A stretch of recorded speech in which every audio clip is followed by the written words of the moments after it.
Up and running, and Billabong is loud.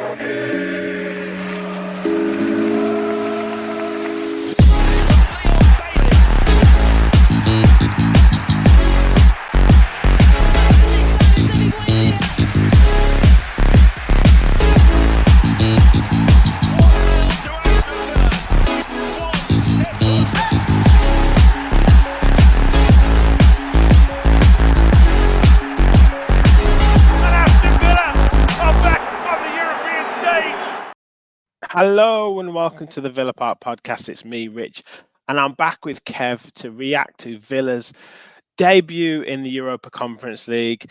European football back at Villa after 13 years. We were a little bit apprehensive coming into the game, but we needn't have been worried, Kev. Absolutely not. I think some of our score predictions, you said 2-0, I said 3-1. I think they were a bit conservative. No, it was. I mean, I don't even think we started the game that well. But I mean, it could have been 10, couldn't it? Really, it was an absolute procession in the end. Absolutely, and we'll get into all that. We'll get into the goals. We'll get into kind of some players that really stood out last night, and kind of talk a little bit around Hibs and I guess extension of that, the kind of state of Scottish football, which I know has been the subject of a couple of debates on sort of national radio today. So we'll get into all of that. First of all, though, guys, as always, little plug for the channel. Do please hit that like button and do please hit that subscribe button. We're heading on to 2,400 subscribers. I think we're about 40 subscribers away from there. On the road to 3K. So you'll be doing us a huge favor if you can hit that like button. Help spread the word of the channel and hit that subscribe button if you are new and you like what you see. So like you said, Kev, in terms of like, we didn't start the game great, and we did say in our preview that Hibs would come out at us a little bit. There would be, the crowd would be quite up for it. And put our defense under a little bit of pressure without really having any shots. But we were a little bit sluggish to start. Yeah, I think I put a comment in our WhatsApp group saying it's like watching on a non-league game, probably like a couple of minutes before obviously we scored, because I just felt like we were a bit sloppy in possession, looked a bit nervy on the ball, and I think even Emery himself alluded to that, didn't he, at the end of the game, about taking time on the ball and being composed and that kind of stuff. So but I don't think at any point we felt like we were under pressure. There was a couple of crosses into the box maybe, and there was a couple of like half chances. But really, I mean, for a home team, I mean, you'd think, this is the thing that gets me, without diving too early into the Scottish football debate, but I was thinking this. Like, do you remember when West Ham played Kidderminster Harriers in the FA Cup? I think it went to extra time, didn't it? And Rice scored right at the end. But there was like, Kidderminster created opportunities. They're like a National League team at the time, whatever. You'd think if you played if you pick any team, up in your neck of the woods, like a Blythe Spartans or a Bromsgrove Sporting near me, or a Sutton Coldfield Town, or anything in between, you'd think at some point they might have a little bit of the ball and cause a couple of chances. But I mean, this is a team that finished 5th in the Scottish Premiership last year and have qualified for Europe because of that. And I mean, my God, if we'd have really tried, if that had been a game where they score as many goals as you can, I reckon we could have easily got double figures. And I mean, easily. We were in second gear most of the time. Yeah, it was, and I'm sure it'd be a letdown to those Hibs fans. And like I say, we'll come on to the kind of full debate about Hibs in a sec. But yeah, you are right. It was a bit like, Villa just were like, I wouldn't even say sizing up the opposition. It was almost like, I don't know, it essentially is all you've got, like a long ball and a couple of crosses. And then once we got our game together, we created a couple of really good chances, and then the space that Lucas Digne was getting down that left-hand side was just incredible. And then, obviously a cross into Ollie Watkins. He bags the first with a great header. And then we have a corner, no marking, non-existence. Diego Carlos heads it down to Ollie Watkins to head in, and we're home and hosed after, like, I don't know what it was, 25 minutes or something. And it could have been 4 by that point, because Bailey probably should have got his shot into one of the corners, maybe, when he did some great skill to get himself, the shooting chance. And Watkins missed the easiest chance of the night, didn't he, when he put that header over? It could have been 4 by 25 minutes, half an hour. Yeah, it was. It wasn't. I mean, we're not known for being a team that scores loads of headed goals, but No. the first three were. The first goal, what a wonderful ball by Digne. It actually reminded me a lot of the goal Watkins scored away at West Ham last year. You know, when Moreno swung that cross in and he got up and got the header. Yeah.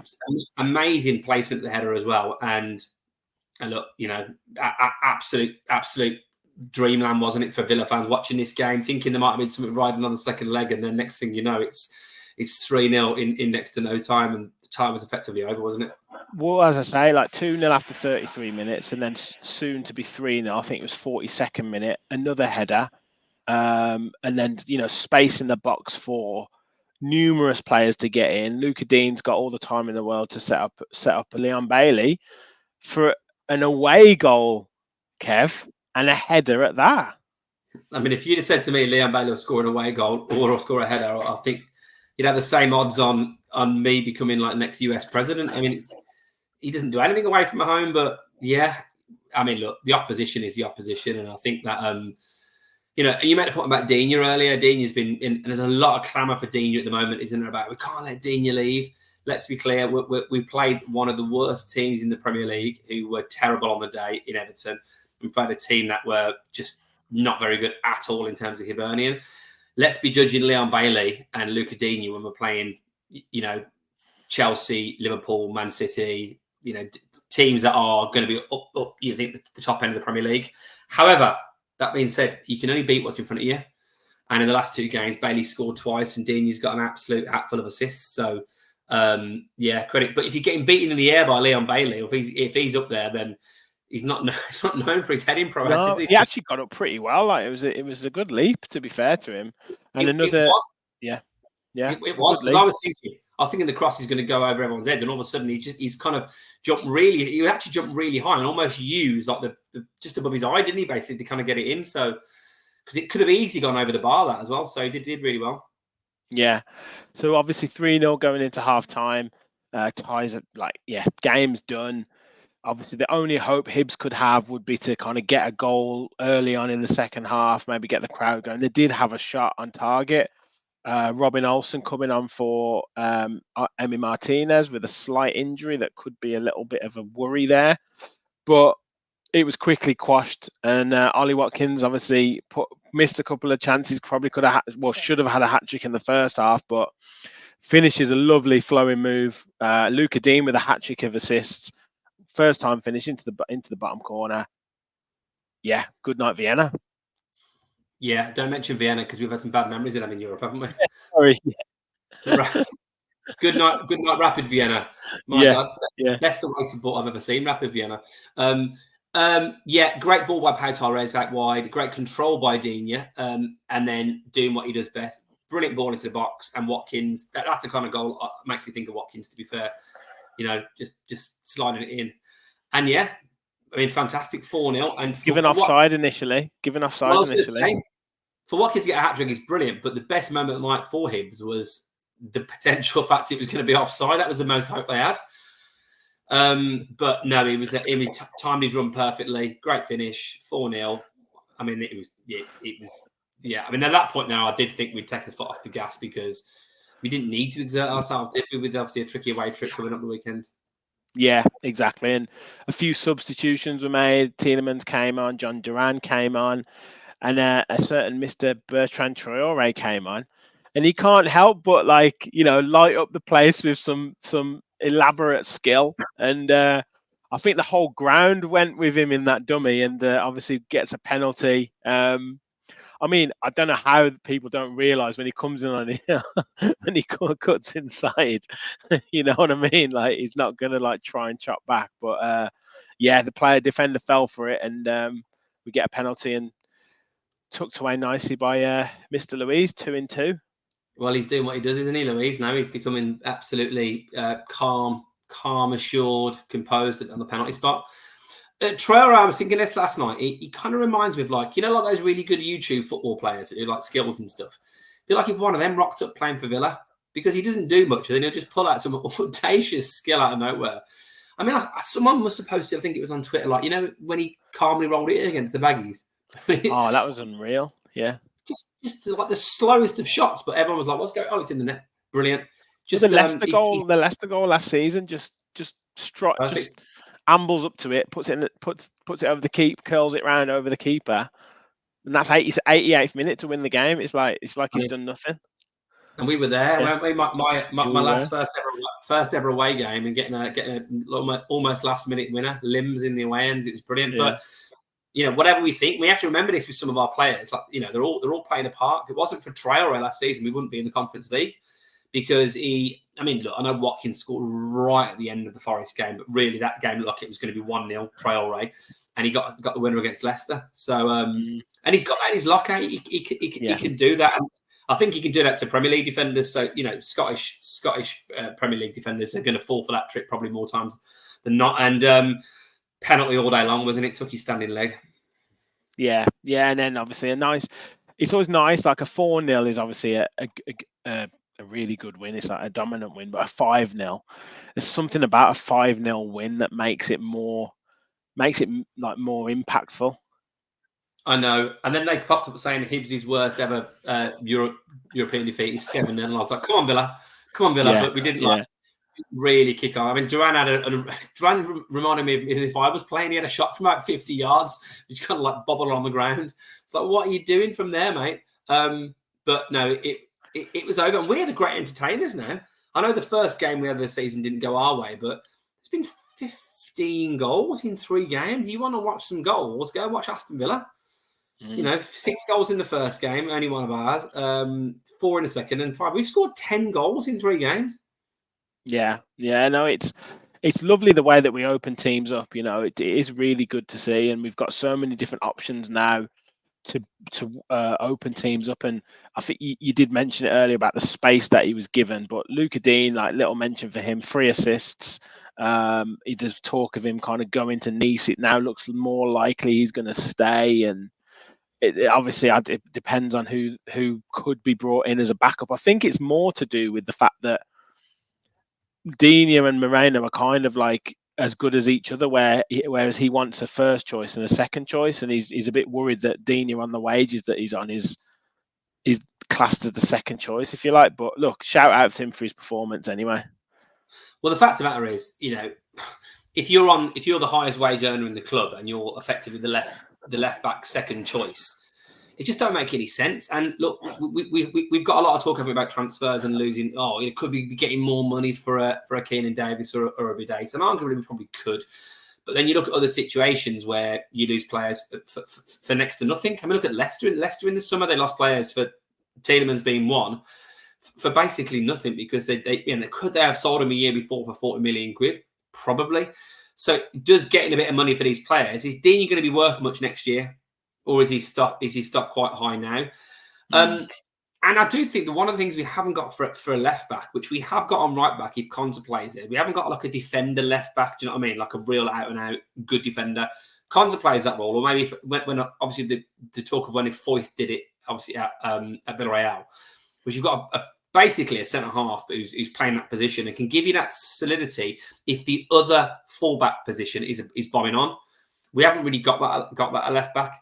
But Digne, this is what he's good at. I remember him doing it for years ago for Everton. There's a reason why, as the commentators kept saying last night, he played for Barcelona and Roma, French international, because his delivery of a ball is absolutely first class. It's absolute quality. He just doesn't always necessarily get the opportunity to do that in the Premier League as much as he likes, but he can deliver it. Watkins is good in the air, and he was just creating. I mean, he's cross after cross, and it was also different types of crosses. For the first goal, it was a good ball out to him, good pace, but whipped in.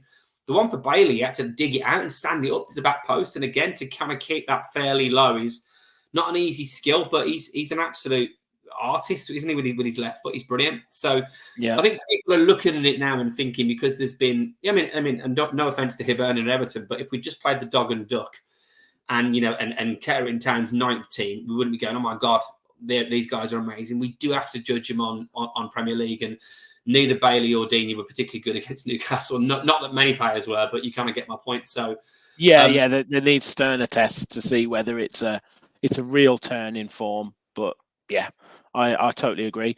Couple of players that obviously where there might be a slight concern over, and then we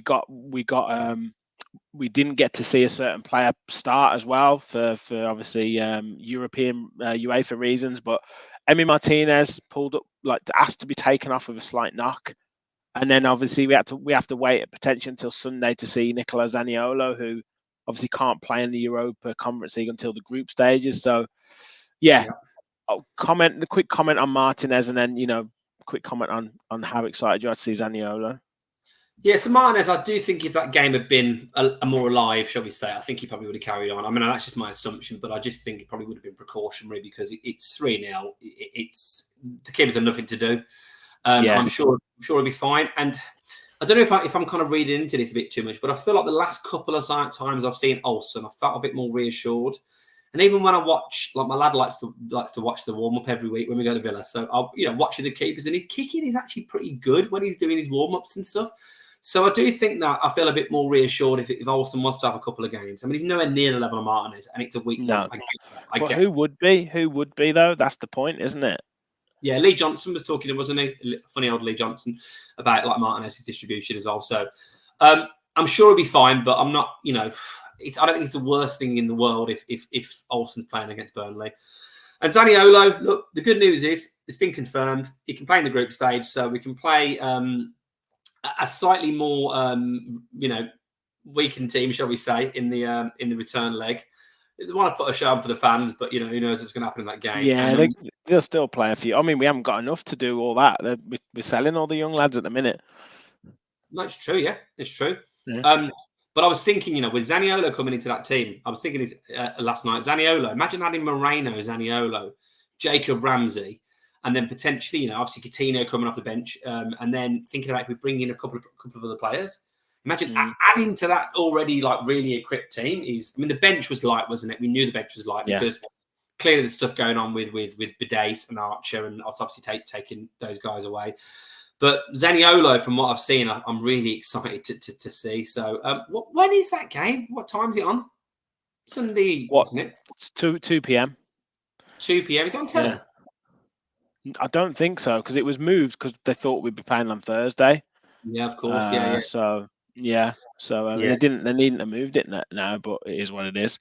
I guess I just wanted a little quick. Obviously, it was a really professional performance from Villa, as I said on my tweet, and really ruthless finishing. I think the finishing once the 2 goals went in, it was a little bit of a contest, I would say. That once the goals go in and you see that clinical finishing, you kind of know what's going to happen. But I guess what was really disappointing for me for Hibs, and you raised the point about teams that are lower league teams that will put up a fight against higher league teams. Obviously, Stevenage beat us last season, and I went. And you mentioned Blythe. I went to Blythe Spartans when they lost 3-2 to Birmingham City in the FA Cup and were 2-0 up at half time. And you think the first thing you have to do is match the team or go higher up than the team for intensity and pressure.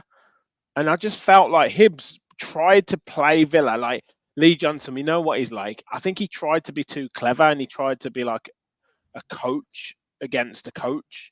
When you're lower league like that, or less, when you're a lesser team like that, you've just got to go all out intensity and just try and put pressure on the opposition. And I just don't think they harnessed the crowd. And once we got a couple of goals, it was just like a procession. Like the amount of space the midfield were getting was just embarrassing.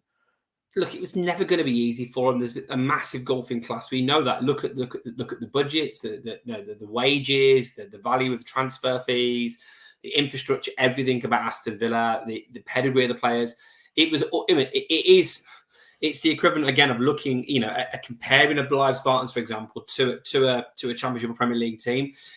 But I absolutely get the point. I mean, this is why, and I truly believe this. When you look at some of the greatest sporting moments ever in terms of upsets, the one thing that all those people that have been the ones that have done the upset is the intensity and the endeavour and the graft and the grit and all of that is absolutely 100% A grade.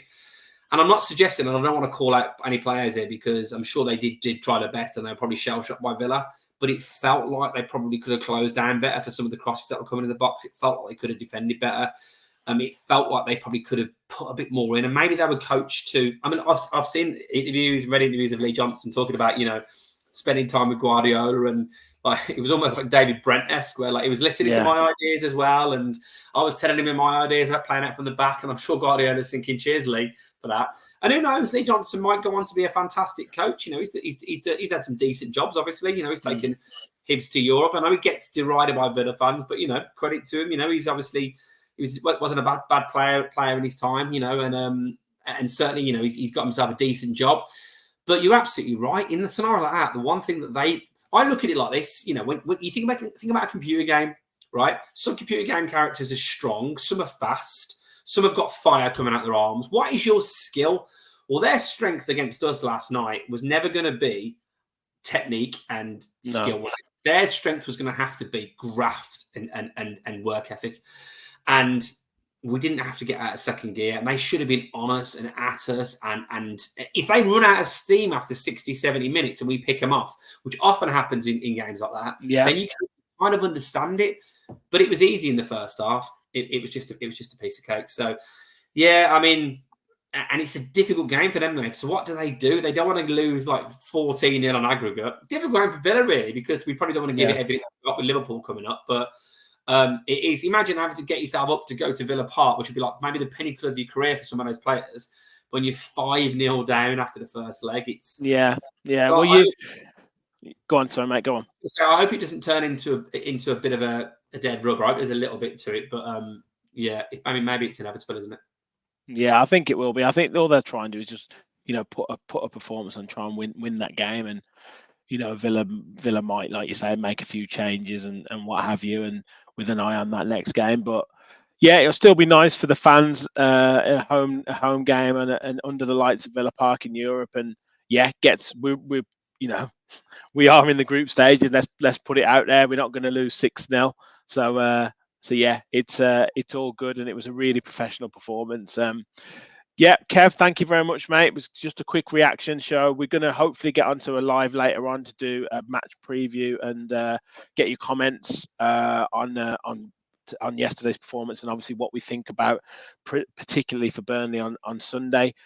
Hit that like button though, guys. Hit that subscribe button. Help us on the road to 3K. Thank you all very, very, very much for watching. And as always, remember, we all follow the Villa. Thanks, everyone.